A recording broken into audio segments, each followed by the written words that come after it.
Pollo San Juan patrocina este programa. Bonisilla patrocina este programa. La Asociación de Remo Tradicional patrocina este programa. Muy buenas tardes, sean bienvenidos a Patrimonio y Tradiciones. Como les decimos siempre, vamos a intentar traerles a esta recachita poco a poco pues todo aquello que tiene que ver con la cultura, con el arte, con las letras, la música, la danza y aquello que nos influye en nuestro entorno precisamente, y valga la redundancia, a ese arte, a ese patrimonio, a esas tradiciones que tanto y tan arraigadas están en nuestra tierra, y se las ponemos a disposición de todos vosotros.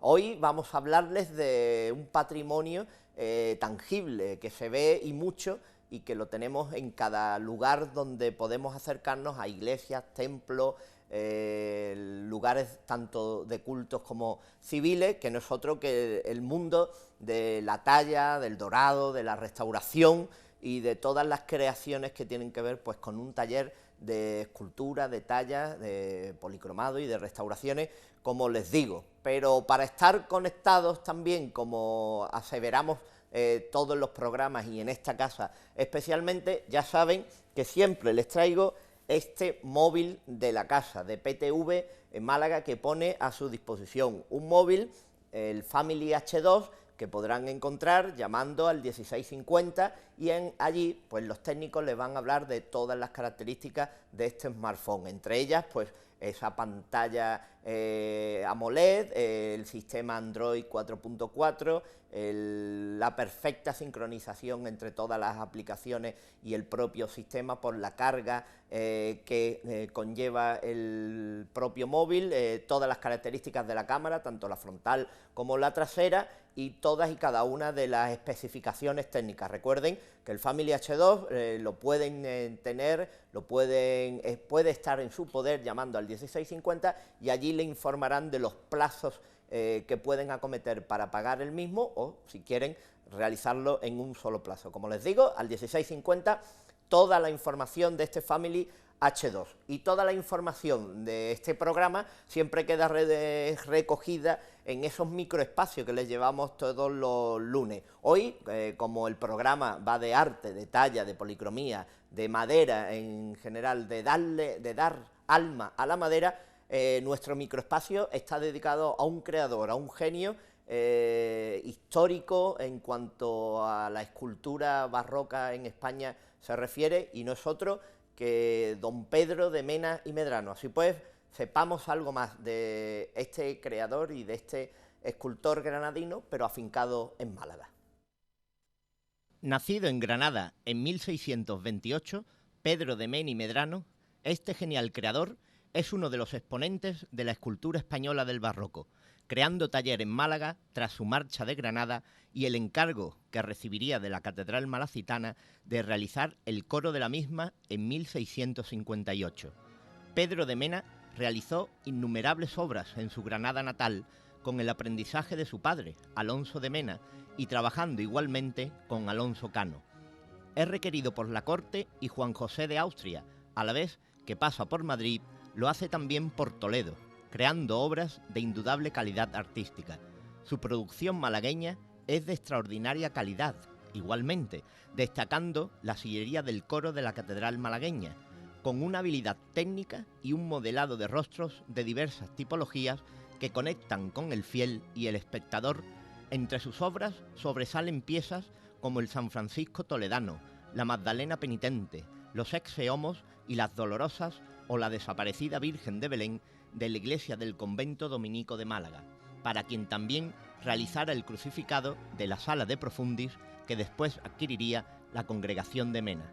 Sin duda, uno de los referentes de la escultura española de todos los tiempos, que moriría en Málaga el 14 de octubre de 1688. Como ven, todo un referente en la escultura a nivel nacional, en la escultura barroca en concreto, por esa familia de donde le vienen las enseñanzas, como es Alonso de Mena, con esas enseñanzas que recibió del propio Alonso Cano y con la propia facilidad que tenía para tallar la madera y para gestionar todo aquello que tiene que ver con la madera, como lo vamos a hacer nosotros en el día de hoy. Para hablar de talla en madera, de dorado, de estofado, de policromado, de restauraciones y rehabilitaciones, de retablística, está con nosotros hoy Salvador Lamas. Muy buenas tardes, Salvador. Buenas tardes, Paco. Que pertenece al taller de talla en madera, de Trillo y Lamas, que se afianza y se afinca en la ciudad de Málaga. Salvador, el mundo de la talla en madera, de la creación artística, siempre en Málaga está muy relacionado, evidentemente, con la Semana Santa y con la producción para cofradías y hermandades, pero después escapa mucho a la creación retablística, a la creación de particulares, a la propia creaciones de piezas para particulares, para asociaciones, para entidades, no solo asociados a la Semana Santa, aunque la mayor parte esté dedicada a la realización de tallas que van encaminadas a cofradías y hermandades de penitencia y de gloria, ¿no? Sí, realmente la cara más visible es la Semana Santa, puesto que a nivel popular y a nivel histórico y tradicional y eso, pues es lo más visible, lo más a mano que se tiene por popularidad, pero luego sí hay inmensa cantidad de particulares que tienen un patrimonio heredado de familias han tenido posibles y tal, y luego a nivel patrimonial de instituciones, de teatros, de liceos, quizás en Málaga no sea uno de los sitios que más, pero sí sale fuera y en capitales fuertes donde ha habido grandes instituciones que han tenido pues un patrimonio de pintura, de escultura, de talla, ornamentación, todo eso. Salva, los que nos estén viendo ahora estarán pensando cómo se inicia una persona en el mundo de la talla, de la talla en madera, del dorado, del policromado, de la escultura, cuáles son los principios para iniciarse. Málaga no tiene una escuela de bellas artes propia, sí ha tenido la formación artística en determinados módulos de esa formación, pero después hay un componente autodidacta en muchos de los talleres, una creación autodidacta y una enseñanza a partir de esos talleres. ¿Cuáles son los caminos en Málaga, capital, para introducirse en ese mundo? Bueno, sí, realmente Málaga tiene Facultad de Bellas Artes, lo que pasa que la Bellas Artes en Málaga, y no lo veo mal tampoco, está muy enfocado hacia el arte moderno, ¿no? Y aunque digamos que los materiales vienen a ser los mismos, es decir, pintas con óleo, doras, tal, lo que pasa es que bueno, va encaminado a otro tipo de obras, de collage, de texturas, de otro arte, ¿no?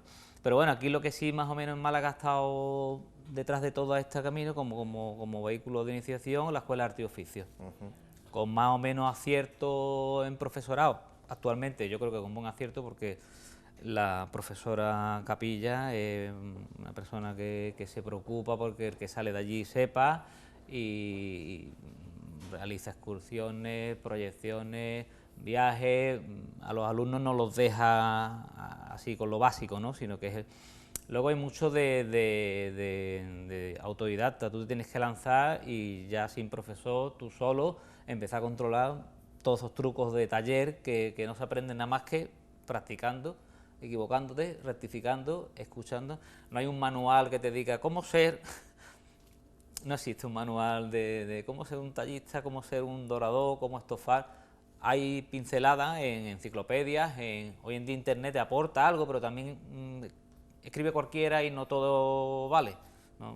O sea que más o menos el cauce oficial es la Escuela de Arte, pero que hay que echarse a ruedo y poner mano en la obra. Y después, parece mentira, efectivamente, existen las bellas artes encaminadas focalmente hacia otras materias artísticas, más que a lo mejor a la talla en madera, y después encaminada también hacia un punto de vista artístico más moderno, que entronque con el siglo anterior y con este, y no se inmiscuya tanto en siglos pasados, con lo cual, de alguna manera, hemos vuelto a los orígenes, es decir, que en muchos casos, para aprender un oficio en cuanto a la talla, a la escultura se refiere, hay que ir al núcleo, que es el taller propiamente dicho, ampararse bajo las enseñanzas de un profesional, de un escultor, de un tallista, y empezar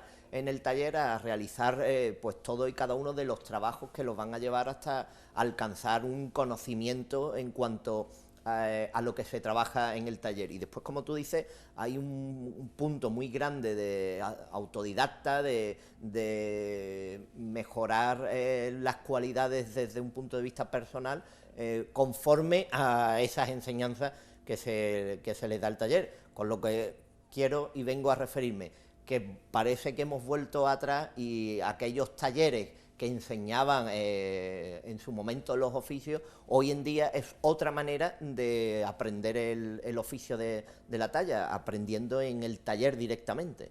Sí, realmente es así.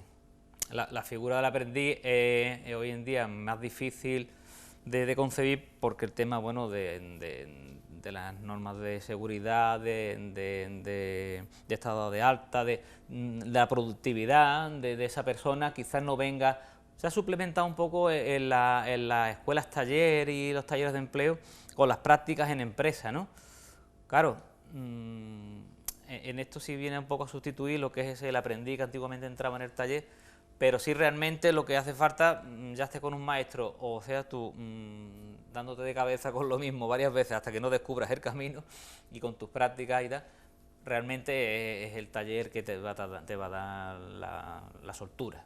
Y después hay otra característica que la acabas de nombrar, y es que un taller evidentemente se adscribe a todo el círculo que es realizar pues un autónomo. Te tienes que dar de alta como autónomo en un epígrafe específico, tienes que estar al día con Hacienda, las contrataciones como pequeña empresa se tienen que nivelar, y la jurisdicción que la Seguridad Social propiamente te acomete, con lo cual hay una serie de cuestiones que muchas veces escapan a la gente. Se cree que la pieza vale X dinero y ese dinero es exclusivamente para el creador, y con lo cual están muy equivocados, puesto que ahora los talleres están todos homologados, certificados, y entran dentro pues de los seguros sociales, de las adscripciones a la Seguridad Social y de todo y cada uno de los pagos que hay que realizar, que ya no es solo la luz, el agua y el teléfono, sino que el taller demanda muchas más cuestiones económicas que escapan a lo mejor a aquellos talleres bohemios de artistas creadores. Sí, antiguamente digamos que las cosas eran un poquito todo más básico, y hoy en día, bueno, pues para bien, ¿no? Se ha perfeccionado, se ha pulido muchas aristas, y obviamente pues necesitas pues de unos planos, de unos pagos, de una seguridad de incendios, de unos seguros, de las piezas que tú metes allí. Es complicado. Entonces, por eso el salto ese de salir de la escuela a tú empezar a practicar cuesta mucho, porque ya te digo, un aprendiz tiene que venir muy bien preparado para que el taller te sea productivo y sea rentable, ¿no? Tener a esa persona que a la vez vaya aprendiendo, pero que te vaya sacando también trabajo, ¿no? Faena, ¿no? Pero bueno, la ilusión, este es un trabajo de vocación, ¿no? Y cuando uno habitualmente venimos del entronque cofrade, ahí hay un componente de locura que te puede llevar a cualquier cosa, o sea que... Pregunta mucha gente y siempre lo hacen, y a ti te lo habrán dicho muchísimas veces.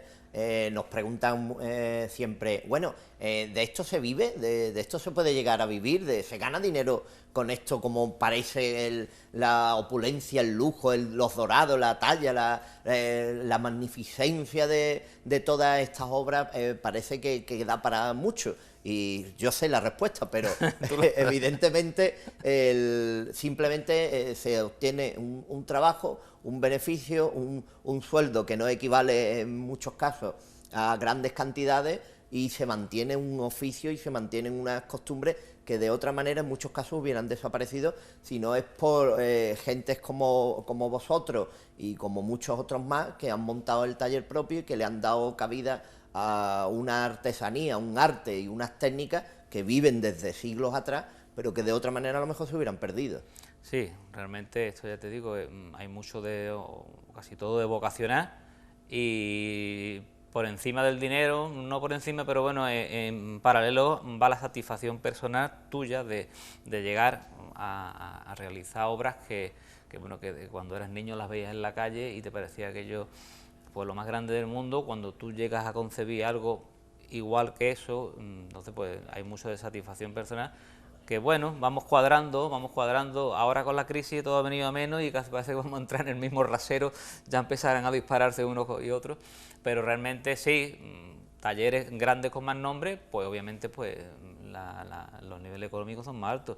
Talleres con menos nombre, pues se va a ir subsistiendo, siempre dando la calidad que te puede dar el que tenga más nombre, obviamente, ¿no? Esto es cuestión ya de situarte en la cabeza, que te vayan jubilando de arriba y tú ir sacando la cabeza de que existen, ¿no? De que estás aquí. En vuestro caso particular, en el taller de Trillo y Lamas, habéis conjuntado una serie de disciplinas, con lo cual abrís el abanico a la cuestión de no solo hacer la talla en madera, talla artística, sino hacer esculturas, dorados, estofados, retablística, tronos profesionales, imágenes de devoción particular, de culto particular, o requeridas por la iglesia o por particulares, por hermandades y cofradías, con lo cual habéis ampliado un poco el abanico, puesto que os habéis conjuntado tanto Raúl Trillo como tú para la creación de un taller que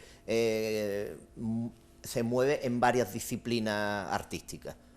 Sí, nosotros trabajamos por separado desde hace muchísimo tiempo, colaboramos, nos conocemos, somos de la misma cofradía de hace 30 años, pero sí es verdad que bueno, cuando aunas más cosas, puedes tener más posibilidades a la hora de que alguien venga con un dibujo de otra persona, encargue la talla aquí, luego vaya a buscar un dorador, luego vaya a buscar.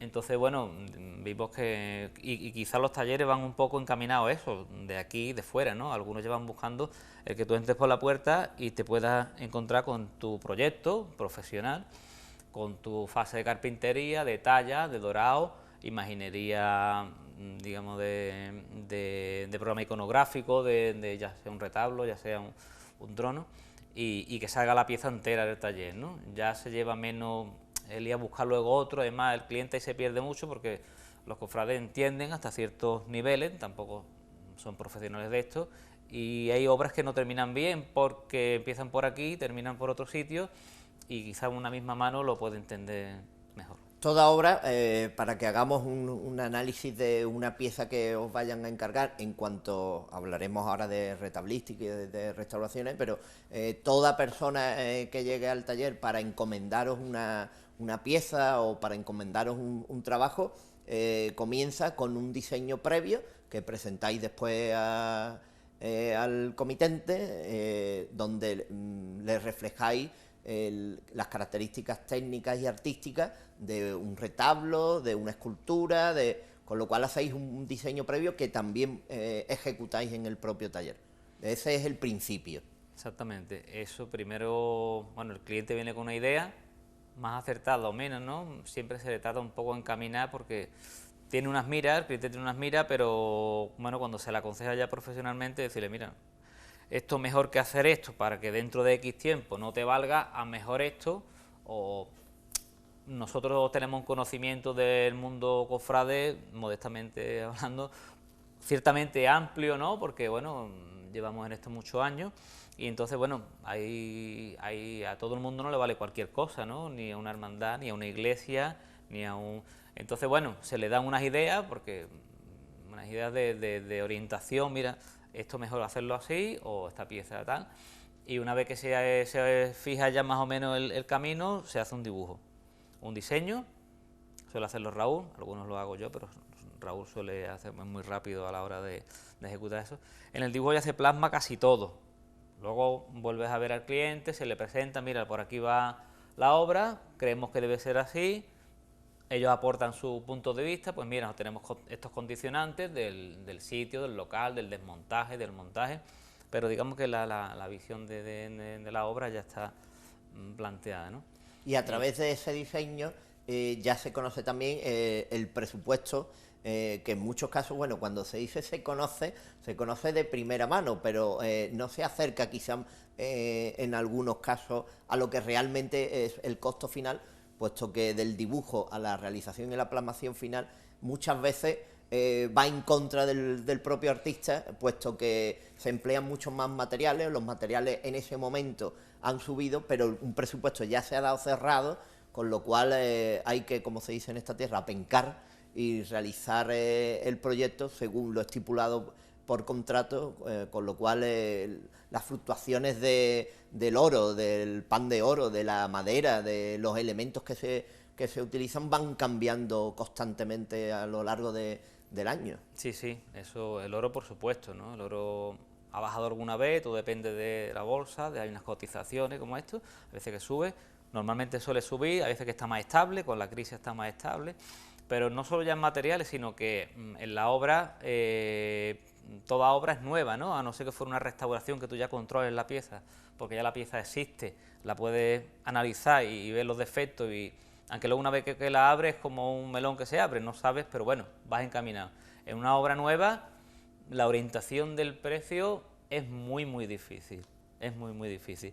Siempre uno va procurando ir en favor del cliente, porque salga satisfecho, porque eso va a ser un paso más a que alguien vuelva otra vez. Claro, porque para que se hagan una idea todas aquellas personas que nos están viendo, la orientación del precio a lo mejor no va tanto en el material, sino en las horas de trabajo que va a llevar esa pieza, además del propio material con los dorados, pero hay muchas veces que se piensa que el oro es lo que más encarece la pieza, ¿verdad? Y es la talla, el trabajo y las horas que se le dedican a esa pieza, más que sí, en muchas ocasiones el propio material. Sí, sí. El material no es que sea barato, pero bueno, en comparación a la mano de obra y a las horas de trabajo, queda muy por debajo. Por eso muchas veces se le aconseja, mira, haces esta pieza, que es una pieza de cierto valor, ya en dibujo, en talla, en ornamentación, lo doras en horas falso y digamos que le está restando calidad a la obra. Un poco más, que no es gran cosa, la va a revalorizar porque es un metal noble, estamos hablando de oro, es una lámina de micras de grosor, pero tratado de tal manera que bueno, que aquello reluce como si fuera realmente oro. Y realmente eso sí, los materiales, pero sobre todo la mano de obra, el proceso, aunque ahora, vale, hay máquinas, no es lo mismo como hace 3000 años cuando duraban los egipcios, pero realmente las horas de trabajo no te las quita nadie, es decir, la fase de lija, de entelado, de talla, de rodeado de la madera, eso no lo quita nadie. Tenemos el diseño, un presupuesto ejecutado y ¿cuál es el próximo paso? ¿Cómo se plasma del papel a la realidad o cuáles son los pasos siguientes después del diseño que hay que dar en el caso de un retablo o en el caso de una imagen, pero en el caso de un retablo, puesto que después vamos a hablar de restauraciones, ¿cuál es el siguiente paso después de haber visionado y aprobado el diseño de ese retablo? El diseño se suele hacer a escala, una escala aproximada, porque digamos que donde vais situada la pieza, pues se toman las medidas, se hace un cotejo digamos, del volumen de aquello, y el diseño se suele hacer a escala. Una vez que el diseño ya está hecho, aprobado por el cliente, como usted ya comenta, y dado el visto bueno, pues se amplía ese dibujo. Puede usar, en temas ornamentales, pues puede usar fotocopiadoras que te amplíen hasta ciertos tamaños y tú a partir de ahí reducir y controlando los tamaños y controlándola. Y sobre todo la ampliación en tamaño natural de todo, ¿no? Las plantas, los perfiles, los alzados, es como un edificio que se levanta, ¿no? Que luego te va planteando sus problemas de ingletes, de morduras que coinciden en un sitio que ya no pueden ir así, de cosas que no se vieron en el dibujo porque Nosotros nos gusta hacer nuestro dibujo, ¿por qué? Porque el dibujo, como decía uno, el lápiz entra por todos lados. Cuando ya las cosas están creadas, hay cosas que dice, ¿cómo dibujaste esto, no? Ahora hay gente que se dedica a dibujar nada más, hay gente que lo hace maravillosamente bien, pero luego hay que sacarlo a la realidad. Claro, te refieres a que, como muchas veces se dice, es muy fácil con el lápiz realizar una forma geométrica o no geométrica, unas cuestiones mixtilíneas que entre, pero a la hora de llevarlo a la madera, muchas veces no se puede reproducir lo que está dibujado, con lo cual ahí también interviene que el dibujante, aparte de diseñador y de creador de obras de arte, también entienda la labor del taller y entienda la labor de la talla en este caso, para acoplarse perfectamente el dibujo. De ahí que cuando el dibujo parte del propio taller, pues esas pesquisas no se las encuentre, puesto que ya sabéis cómo hay que realizar la hoja, el acanto, la talla, la columna, para que cuadre perfectamente y tenga realización tanto a la hora de llevarlo a la madera como a la hora de ejecutarlo y de colocarlo en el lugar concretamente. La gente dirá, bueno, las maderas, las dimensiones de las maderas, como no son tan grandes como para tallar una madera completamente y crear un retablo, sino que hay unas superposiciones de maderas planas, se crean volúmenes de madera y sobre esos volúmenes se empieza a tallar. Exactamente. Eso que tú estabas comentando es que me acuerdo de Jesús Castellano, que decía que el dibujo es una ilusión. Es una vista frontal, pero con una ilusión de profundidades, entonces luego viene a la realidad y ya te dice, esto por aquí no. Eso porque... Entonces sí, el tema de eso, bueno, sobre todo la idea que hay de la gente que, bueno, cuando se hace una imagen, cuando haces cualquier pieza, que coges un árbol y lo cortas, le cortas las ramas y allí y no, eso no es así realmente, ¿no? En el mercado hay unas escuadrillas de tablones en las maderas y en los tableros y en todo, y tú con eso digamos que tienes que trabajar, sabes los grosores, adaptar eso a las molduras. Lo que realmente se construye es un armazón, es un emparrillado de madera, donde van los fondos planos, que son los tableros, se superponen las molduras, las tallas van acopladas a las molduras o van exentas o van... Y digamos que una talla partimos de un grosor de un tablón, 2 centímetros, 3, 4, 5, lo que hasta la escuadrilla que te dé, y tú vas construyendo por encima hasta donde quieras llegar, ¿no? Y ya trabajando el volumen, ¿no? Hay veces que por peso, por donde vayan situados, por tema técnico, pues trabajas en hueco, sin nada más que vas a ver una cara de... pues entonces por detrás puedes trabajar en hueco y construir de manera que ya, en eso ya hay unas costumbres en la carpintería de cerchas, de embones, de unas formas ya tradicionales de construcción y asemejándose a la carpintería de ribera de barcos, ¿no? Construyes un barco a base de tablas y eso más o menos. Claro, al contrario muchas veces que en un barco, en un taller de unas dimensiones determinadas, se construyen las piezas como un puzzle. Después todas esas piezas van hacia el lugar donde se va a colocar el altar, en cualquiera de los templos, en cualquiera de las circunstancias espaciales donde se requiera ese altar, y se va montando evidentemente como un puzzle, se hace un armazón y a ese armazón se le van incorporando las tallas hasta completar el puzzle, que en realidad es un retablo, y prácticamente casi todas las piezas de talla en madera. Sí, realmente es como si trabajáramos por bancadas, ¿no?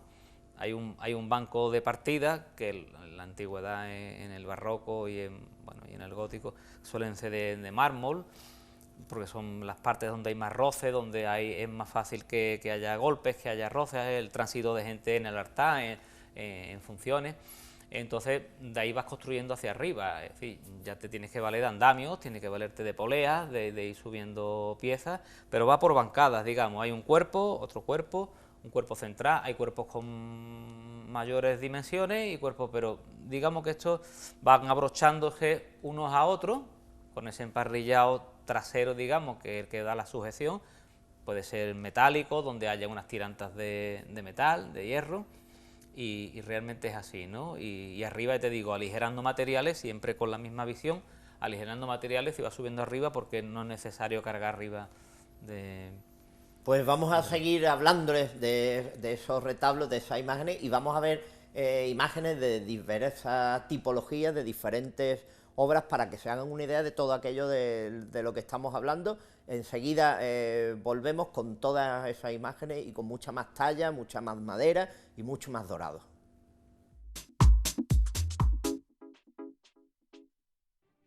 La Asociación de Remo Tradicional organiza la Liga Provincial de Jávegas Diputación de Málaga, que se celebra en verano desde Vélez hasta Mijas. Contamos con participantes del Club de Remo Faro Torre del Mar, Club de Bogadores Rincón de la Victoria, Club de Remo Cala del Moral, Club La Espadilla del Palo, Asociación de Remo de Pedregalejo, Club San Andrés Huelin, Remo Torremolinos Carihuela, Remo Mijas. Llama y podrás competir a bordo de una barca típica malagueña. Ya somos 350 deportistas en categoría infantil, femenina, veteranos y senior. Bonisilla, especialistas en suministros para la hostelería. Contamos con una exposición de 3.000 metros cuadrados con gran variedad de artículos: maquinaria, mobiliario, menaje, higiénicos, cristalerías, vajillas, cuberterías, cuchillería, limpieza y menaje de un solo uso. Alquiler de menaje y mobiliario para sus celebraciones.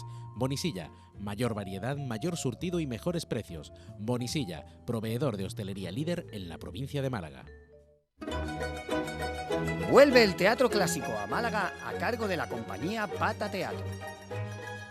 En el patio del Instituto Vicente Espinel Gaona, del 1 al 30 de julio a las 10 de la noche. Disfruta de una velada inolvidable en un escenario mágico. Mucho ruido y pocas nueces, de William Shakespeare. Reserva ya tu entrada. Pollo San Juan. Estamos en calle Herrería del Rey junto al Mercado Central. Abrimos de 10 a 9 y media. Festivos de 11 a 3 y media. Pruebe nuestros exquisitos pollos asados. Más de 50 años haciéndolos. Acompañados de patatas, pimientos fritos y nuestras salsas de alioli, brava o mojo picón. Contamos con servicio a domicilio. Llámenos. Terral 2016. John Grant, Carmiño, Jean-Luc Ponty, flamenco de la mano de Dorantes y García Fons, Argentina, Esperanza Fernández y muchos más. 21 actuaciones en múltiples escenarios. Más información en taquilla 902 360 295 y teatrocervantes.es.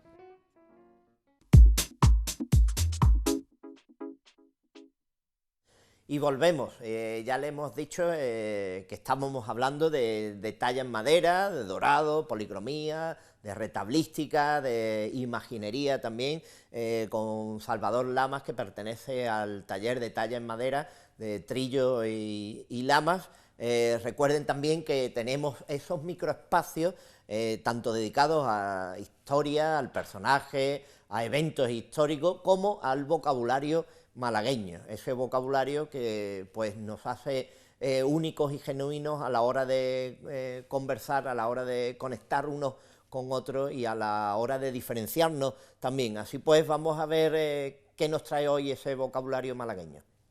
Aunque bocana sea la desembocadura de un río, en Málaga, cuando se le acentúa en la última vocal, acortando la palabra y diciendo bocaná, nos referimos, además de a una corriente de aire en la boca o en la cara, a un movimiento y un gesto de expulsar por la boca, con lo que aquello de le ha venido una bocaná asume que la sensación de la expulsión del aire con ansia o, por otro lado, a un fuerte viento de violencia.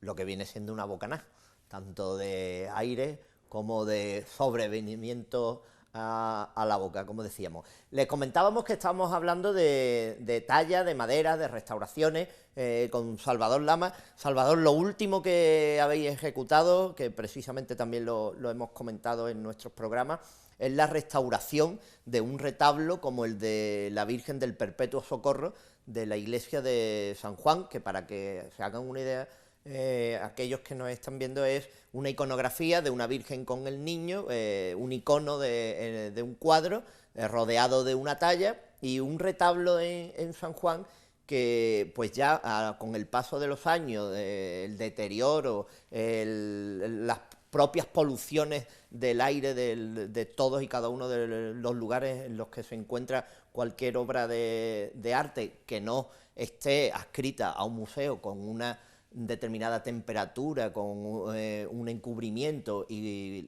la cuestión de estar al culto y al público, pues son retablos en iglesias y en templos y en lugares donde se muestran, que reciben pues mucha polución, mucho polvo, mucho ajetreo, mucha cera a lo largo del tiempo, se va ennegreciendo, se va resquebrajando, la humedad que existe en Málaga para las juntas y las terminaciones o para los propios metales con los que se han realizado esas juntas en algunas ocasiones, se deterioran. Ese retablo del Perpetuo Socorro lo habéis restaurado y hace esta semana atrás se puso de nuevo al culto con total restauración, y recordemos que es una obra de Cristóbal Velasco.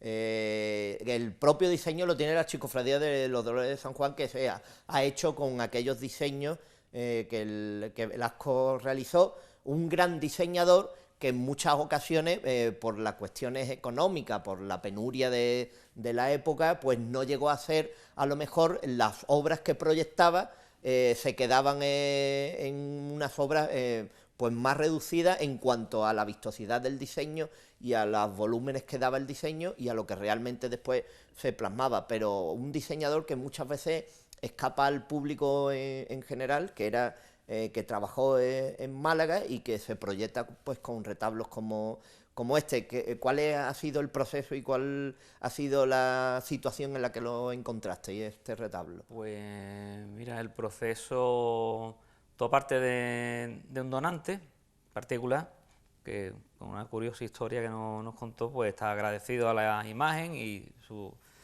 devoción hacia ella, pues le había hecho y preparando un montante económico, porque hizo una promesa, ¿no?, de arreglar el día que pudiera aquello, y coincidiendo de que la Virgen del Perpetuo Socorro es la patrona de las casas de seguro, y esta persona también era empleado de una compañía de seguro. Vino también a través de nuestro antiguo hermano mayor, Joaquín Corel Núñez, y que nos lo presentó, y otro cofrade de Pasión también. Entonces resulta de que, él tenía hecho una promesa de querer arreglar aquello. El retablo, pues era de los años 50 y poco, unos 53, porque ahora ya lo veremos, ha habido piezas muy curiosas firmadas, ¿no?, de gente que las talló, ¿no? No sé si fue... Cristóbal Velasco sobre todo era un diseñador, porque era un empresario, fotógrafo, era un hombre polifacético y muy desconocido, ¿no? Aquí en Málaga, como desgraciadamente nos pasa con bastantes cosas nuestras, este hombre dibujaba maravillosamente bien. Es verdad que luego las obras no llegaban a ser todo lo esplendorosa que él planteaba. Es más, aquí no hemos encontrado piezas de escayola. ¿Qué quería decir? Que él había planteado unas tallas, se acabó el dinero y se compran unas escayolas, o se hacen unas escayolas que son infinitamente más baratas, más rápidas, se colocan y terminamos. O sea que hay mucho de eso en los retablos, en nuestra Semana Santa antigua, proyectos maravillosos que se han quedado a menos, que hoy en día incluso algunos se podrían retomar y volver a darles vida con aquello que se proyectó, pero bueno, eso ya es otro capítulo. Sí, nos estamos refiriendo a retablos de posguerra, de la nueva regeneración, claro, de los templos, que por la carestía y por la economía del momento, pues se sustituía la madera por la escayola, claro, el oro fino por el oro falso de menores quilates, con lo cual la visión sí era de un retablo con todas sus características, pero a la hora de acometerlo, pues se bajaba mucho el precio y la nobleza de los materiales. Exactamente, sí, hombre, se ve cuando tú ya te metes allí, te subes arriba, obviamente pues eso, pues toda la polución, el humo de las velas, de años y de años, las restauraciones de la iglesia, de techumbre, de solería, todo lo que se ha levantado allí va depositándose y aquello va ennegreciendo, va oscureciendo, y realmente pues le hacía falta. Vemos como dentro de las diferentes disciplinas que tratáis, estábamos viendo retablos o altares como el Señor de las Penas de Sevilla, en esta ocasión el de Pasión de Málaga, y ese retablo del Socorro, precisamente del que estamos hablando, de la capilla ya totalmente concluido en la capilla del Socorro, que ha sido rehabilitar la madera, las zonas de escayola y un nuevo dorado para todo el retablo, o las intervenciones que habéis estado haciendo en iglesias como la de San Felipe Neri, con la creación de la fe, y ese es el proyecto de un retablo del Rocío, que como decíamos, todo comienza con eso, con el diseño de un retablo, para que se vea, y después pues partes de un propio retablo, como el caso de la peana de Jesús el Rico, con los angelitos, del retablo propio en la capilla de Santiago de Jesús el Rico, de las hornacinas laterales que tiene esa capilla y de las imágenes que se incorporaban al interior, y ahí vemos pues todas las técnicas de estofado. Cuando hablamos de estofado nos referimos a una técnica, a una antigua técnica del arte de la imaginería, que lo que hace es concretamente, Salvador. Sí, el estofado lo que hace es imitar al bordado. Como tú bien conoces la técnica del bordado, es una técnica donde hay una decoración a base de hilos, ¿no? A base de dibujo, una ornamentación que la imagen no es de vestir, la imagen es de talla completa, pero para no simplificarla, como aquí es el barroco, es la obsesión por, pues bueno, se trata de que la imagen se dora como si fuera un retablo, una columna o cualquier pieza ornamental, se dora en oro fino, y una vez que se ha dorado sobre ese oro, pues se usan una serie de pigmentos naturales, al temple que se llama, que están hechos con yema de huevo. Entonces se va pintando sobre ese dorado, vas decorando, y luego vas rayando con un palito de madera esa pintura, haciéndole los dibujos, con lo cual estás rescatando ese oro de fondo y estás dando un color. Podemos ver en imágenes como esta de la Merced, de la Cofradía del Rico, donde todos los paños de la Virgen son estofados. Ese dorado surge otra vez de nuevo por el rayado Por el rayado, y lo que hace es una combinación de color, y además el pigmento, cuando se mezcla con el huevo, da una sensación de terciopelo, porque tiene un acabado un poco sedoso, con la goma laca que se le sella luego encima. Entonces digamos que es la imitación perfecta. Ese mismo dorado, esos mismos adornos, se pican con una serie de buriles, que vuelve a hacer la imitación de la puntada de cestillo, como tú sabes. Cestillo, ladrillo, puntita. Exactamente, todo eso vas picándolo y da una sensación de bordado, de hilo de bordado. Sí, son unos buriles que ya vienen con el diseño, el dibujito hecho a base de pequeñas perlitas de metal. Los puedes hacer en el taller con un clavo, en forma triangular, en forma redonda, y vas picando todo ese dorado, y el efecto es, pues bueno, el fondo, la tela y la pieza de bordado. Y digamos que es lo que se ha usado eso siempre en la ornamentación barroca, ¿no? Claro, vemos retablos principalmente talla en madera y dorada, y después ya se incorpora el estofado. Hay que decir también que en el momento en que se le vayan incorporando técnicas, más talla en madera, pues se va incrementando también el precio, con lo cual muchas veces no es que esa imagen no necesitara estofado, sino que el comitente, el que paga en este caso, pues no requiere de ese estofado, con lo cual las telas simplemente... Estamos viendo en la situación en que estaba el escudo de esa capilla del Socorro, como decíamos, el polvo, la humedad, el paso del tiempo, y cómo queda ya una vez restaurada, con el dorado incorporado a la propia talla. Es una talla, aquí se le denomina muchas veces a una talla valiente, a esas rocallas grandes, a esas hojarascas, la talla de los retablos de Málaga, de los tronos de Málaga, que vienen desde Luis de Vicente, desde el granadino Luis de Vicente, pero es una talla que ha entroncado muy bien en la ciudad de Málaga, ¿no? Sí, esta concretamente tiene piezas que no responden mucho a la talla esa grandota, ¿no? de trono, bueno, que tienes que echarlo a la calle, a un espacio como es una ciudad abierta, ¿no? Donde las piezas tienen que tener un volumen. Esta es una talla calada, bueno, de volúmenes grandes y tal, pero no responde sobre todo a esa... Hemos encontrado una similitud de piezas en el muro de las Catalinas, donde está la Hermandad de Viñeros, ahí que hay retablos de risueños, curiosamente usando el mismo fondo verde que el del retablo del Perpetuo Socorro, pues hemos encontrado una similitud en alguna hoja, en algunas ménsulas, en algunas piezas que yo creo son del mismo taller, tienen que ser de la misma época o de los mismos profesionales que en aquel tiempo pues le distribuyeran las piezas de talla. Hemos estado viendo pues imágenes ya no solo de retablos, sino de esa imaginería, imágenes de dolorosas, de crucificados. Habrá gente que se pregunte, ¿todavía existen encargos y todavía se puede vivir en el día de hoy de estos encargos? ¿Todavía las personas, la gente, las autoridades, los particulares realizan encargos en los días en los que corren? ¿O Sí. prácticamente se ha reducido? Dirán, bueno, si está aquí es por algo también, ¿no? No, exactamente, sí, la gente, digamos que si tiene un poder adquisitivo medio y tiene una devoción hacia una imagen. Antiguamente quizás había menos talleres o era más difícil, pero bueno, esto también había muchas veces que en bastantes familias se ha ido heredando imágenes de familiares atrás, ¿no? Hoy en día, pues sí, hay mucha gente que sí, que les gusta tener en su domicilio una reproducción de la imagen de su devoción, que bueno, habrá gente que no lo comparta, pero bueno, realmente hay gente que sí, y gente que tiene cosas antiguas, gente que busca en anticuarios. Hay un mundo dentro de esto, ¿no? De ese tipo de... Ahora precisamente de una década a esta parte hay una renovación de los templos malagueños.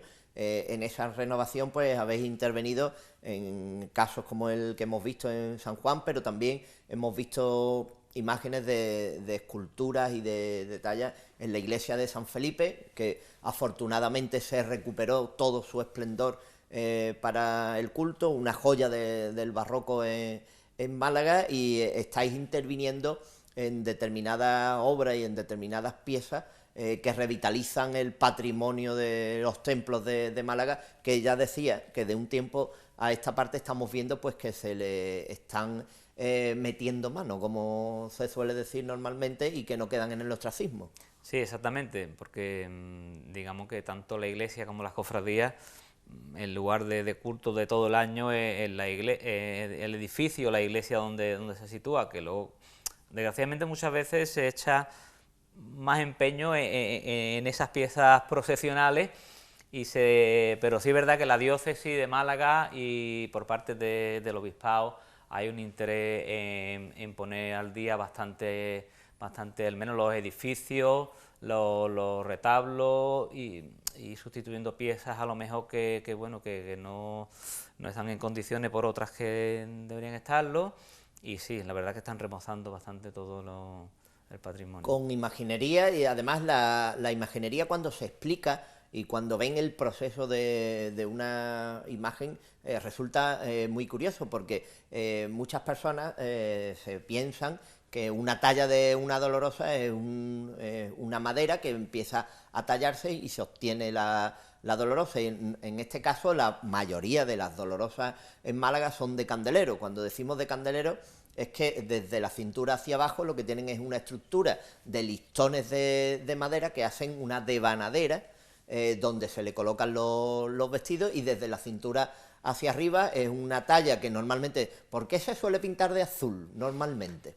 Bueno, es un color, algunos llaman el pijama, ¿no? Es como, digamos, es como una ropa interior lisa y bueno, los colores, un gris azulado, el que tú dices, ¿no? Que la suelen tener las imágenes de Levante, que venía, pero también aquí en Andalucía todos suelen ser gris, azul, y bueno, es una costumbre, ¿no? Estamos hablando que desde cintura hacia arriba es todo una talla no anatomizada, no tallada, simplemente el volumen de la propia talla, todo en azul, que después la cuestión de las manos de las dolorosas responden pues a una serie de artilugios de madera también que se van engranando, con lo cual se hace un maniquí en cuanto a las manos, y que lo que verdaderamente se talla y se ve es la mascarilla, la cara, el rostro y las dos manos, que son las que se tallan, se policroman. Y hay técnicas ancestrales, antiguas, donde o se utiliza el huevo en el sentido de hacerle los ojos con cáscara de huevo a las dolorosas, con lo cual hay mucha gente que se sorprende. Se talla la mascarilla estamos hablando que es en la parte de la cabeza que se puede extraer del perfil de la imagen, y es donde verdaderamente está el tallado de una dolorosa, que es prácticamente la mascarilla y las orejas, que en muchos casos hay dolorosas que tampoco tienen orejas puestos, que se ocultan con los ropajes. Esa mascarilla, si la quitamos, se le incorporan por detrás, en el interior de esa mascarilla, esos dos cáscaras de huevo, y se pinta. Es una técnica del 18, del 17, ahora normalmente se talla ya totalmente, los ojos son también de madera y después se policroma, pero hay un proceso y una evolución muy característica, que cuando la gente se acerca a un taller y tiene la oportunidad de ver cómo se realiza una talla que después va a recibir de culto, va a recibir la devoción particular de las personas, pero que ha salido de un artista y que ha realizado todo un proceso que resulta muy curioso a la gente, ese proceso. Sí, el proceso empieza por el modelado en barro, que hay veces que en la talla ornamental, cuando una pieza quiere verla, el barro es un material barato, es dúctil y es muy fácil desechable y tal, entonces usas el barro, haces el boceto de la imagen o del algo ornamental, y una vez que ya tienes el barro cocido, ya tienes la forma, digamos que vas a copiar a la madera, porque directamente a la madera puedes hacerlo, pero hay imagineros, incluso los antiguos, tú sabrás, Pedro de Mena, Montañés, que le han quedado reducido a lo mejor con el cuerpo, una cabeza más pequeña, que hay determinados fallos en la madera porque es un material definitivo, entonces por eso es necesario el boceto en barro. Una vez que se tiene el boceto en barro, se pasa a la madera, como tú bien dices, la mascarilla va ahuecada por dentro, porque no solo los ojos, sino llevan tallados los dientes, la lengua, incluso la campanilla, ¿no? Es una anatomía recreada totalmente, ¿no? Entonces, luego una vez eso ya se encola con el resto de la cabeza, con la parte craneal detrás, y es una pieza. Hay imágenes que llevan dientes de marfil, imágenes que tú dices sí bien, que se hacían con cáscara de huevo, eran muy frágiles, pero bueno, ahora también hay ojos de cristal, incluso con cristal de bombilla, con lo cual tú hacías el iris del ojo, se pintaba por dentro, y el efecto de brillo del globo ocular es maravilloso, ¿no? Luego lleva los aditamentos de las pestañas, de pelo natural, las lágrimas que están hechas con un soplete y una varilla de vidrio, para que son lágrimas de cristal. En fin, lleva una serie de técnicas. Luego el óleo va pulido con criadilla de borrego, que es un pellejo, digamos, un pellejo mojado en agua para quitarle las marcas al óleo, porque no es el óleo, el tratamiento del óleo no es el óleo de un cuadro, de un lienzo, es un tratamiento... Y no tienen que quedar marcas. Pulimentado, ¿no? Si tú ves una imagen ni pinceladas, eso hay que borrar todas esas rayas, ¿no? A la vez difumina los tonos, pátinas, ceras. El proceso es muy muy largo y con sus tiempos de secado, porque aquí te saltas un paso y el siguiente ya te has estrellado. Esto es así de delicado. Se culmina la talla con esa policromía, si la talla en el caso de una dolorosa no, pero en el caso de una imagen de Belén o una imagen como realizasteis también hace poco de una virgen embarazada para la parroquia de San Ramón Nonato, donde apareció una virgen de la expectación del parto, una iconografía no muy usual en nuestros días, sí, en siglos atrás, o aquellas vírgenes de la Vía Láctea que estaban amamantando al niño, con lo cual todo el proceso se culmina y después la imagen recibe culto. Estamos terminando ya el programa, daría para mucho para las explicaciones de cómo se realiza una talla. Iremos algún día a los talleres y nos inmiscuiremos en el trabajo de esos talleres y de esa forma. Agradecer a Salvador Lamas la asistencia y el haber estado hoy con nosotros y habernos explicado pues ese proceso, esa evolución, y haber visto los trabajos del taller de Trillo y Lamas, y agradecerte personalmente tu asistencia en el día de hoy. Muchas gracias. Yo a ti y a la Casa Procorno por acordaros de nosotros.